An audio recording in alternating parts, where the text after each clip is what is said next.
মই নিজে কৈছো দেৰগাঁও সমষ্টিত আমি এজিপিক জনাইছো যে দেৰগাঁও সমষ্টিত এইবাৰ বিজেপিয়ে ইলেকশ্যন খেলিব খোজে, কিন্তু এজিপি আমাৰ মিত্ৰ দল, আমি কাজিয়া পেচাল নহয়। এজিপিয়েও ক'ব যে আমাক দেৰগাঁও লাগে, বিজেপিয়েও কৈছে দেৰগাঁও লাগে, টেবুলত আলোচনা হ'ব। কিন্তু আমাৰ কাৰ্যকৰ্তাসকলে দেৰগাঁৱত এইবাৰ ইলেকশ্যন খেলিব বিচাৰিছে।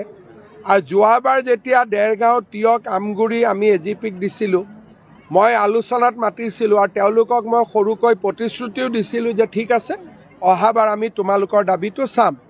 কিন্তু ইয়াৰ মানে এইটো নহয় যে এজিপিৰ লগত আমি কাজিয়া কৰিম।